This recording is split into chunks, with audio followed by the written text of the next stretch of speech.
What's up you guys? So breaking news, the Alolan Pokemon is going to be released and I'm excited but I'm not excited. Let's talk about that right now. Alright, so the Alolan Pokemon comes from Pokemon the main series game Sun and Moon. Basically the backstory of Alolan Pokemon is that when you go to the island of Alolan, you discover different types of Pokemon that adapted to the environment around them, and that's what creates the different variation of the same type Pokemon from Gen 1. And let's break this down. There is a Rattata and a Raticate. Changes from normal type to dark and normal type, which is kind of cool that I can learn dark type moves. You know, interesting part about Raichu getting that, new form, or at least a variant form, is that it is a psychic and electric type. This brings a lot more dynamic into the game, and electric and psychic type is a great combination for fighting legendaries, because Eon Twins or even Ho right now, using psychic and electric is a great counter for these kind of flying legendaries. I always wondered why I've seen this picture around before. I've seen it before, I just never played Sun and Moon, just to be perfectly honest with you. One of the cool things is to have a Sandshrew, which is an ice and steel type, and it's nice to have more ice type Pokemon, so this is another way for them to introduce, ice type Pokemons. And of course Sandslash looks really cool, because yeah, ice and steel. I wish ice type will have just a higher CP so it could be a little bit more useful. Let's see, and they have Vulpix, which is really cool as well, because the Alolan Vulpix and Ninetales. Oh, Ninetales looks kind of cool actually. Alright. It is ice and fairy type Pokemon, which is what other? I guess only ice and fairy type is Jinx. So it's kind of cool to have another ice and fairy type in the game. So Alolan Executor is really interesting because it's a dragon and grass type Pokemon. I don't think we have anything like that in the game thus far. I have plenty of powered up executors and they're very good attackers and they're very good defenders before, like in the old gym system, but to have a dragon move with it to get the stab as well will do a lot of damage to any kind of dragon Pokemon. It's nice to have some more dual type Pokemons, because you can use the TMs anytime you want. Just like myself, I have a lot of TMs and you can switch them out when you need it, so that's really cool. Alolan Diglett and Alolan Duck Trio, hilarious. They have like wigs on. What's going on? And they're ground and dark type Pokemon. Meowth, Persian, I'm just gonna move past it because I don't really care too much about it. Now, what I'm really excited about is Alolan Geodude and, of course, Graveler, because it becomes a rock and electric type.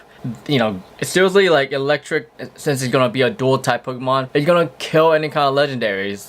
It's a great counter for any type of flying legendaries like Zapdos, Articuno, Moltres as well, and Ho and Lugia. Wish we could have this to counter it, but this is a great counter for any type of legendary. Ground and electric, this is a solid type of Pokemon, and it has a a very cool mustache and a goatee, or that could be just chest hair.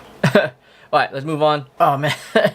Okay, well, Alolan Grimer looks like some kind of monster from Scooby-Doo. And of course, along with the Scooby-Doo theme, there's a hippie Muck. That's crazy. And this is also a dark and poison type. And lastly, let's talk about Marowak. Marowak is a fire and ghost type. That's really interesting because I don't think we have a fire ghost type in the game yet. However, it looks really cool, but there's not a lot of use for ghost type Pokemon right now, but it looks really cool. So basically you have to go to Island of Alola to get the type of Pokemons. There's like no specific place where we can go to catch only Alolan Pokemon. But if they do a Alolan event, or, just kind of announcement that say this week Vulpix is going to be switched out with Alolan, because in the main series game when you go to Island, you can only catch Alolan type Pokemon, so they won't be like a regular Vulpix or a regular Sandshrew. You can only find the Alolan Sandshrew or Vulpix or Executor. So that, that leads me to believe that they can just release it, and switch out the Pokemon right away. So by releasing the Alolan Pokemon one by one and just swapping them out, and for a limited time you can find only this type of Pokemon in the Alolan variant form. That's my prediction of how they're gonna do it. I'm kind of curious because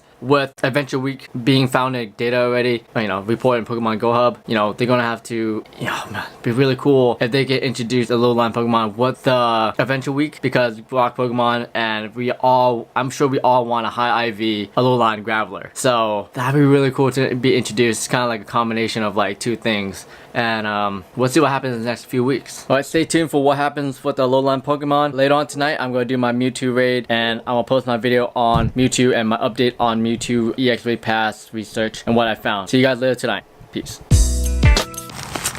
Open my present from Jin. Appreciate it, dude. See what's inside. Wow, this is really cool. Alright, so Jin got me this right here.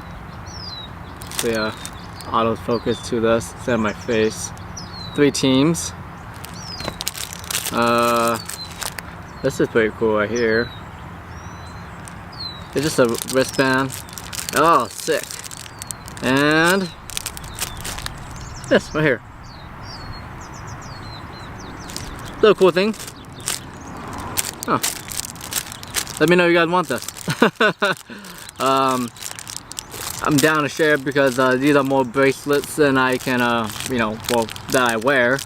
I don't wear too many bracelets, but it'd be really cool if there's some way to attach the gotcha to this kind of wristband.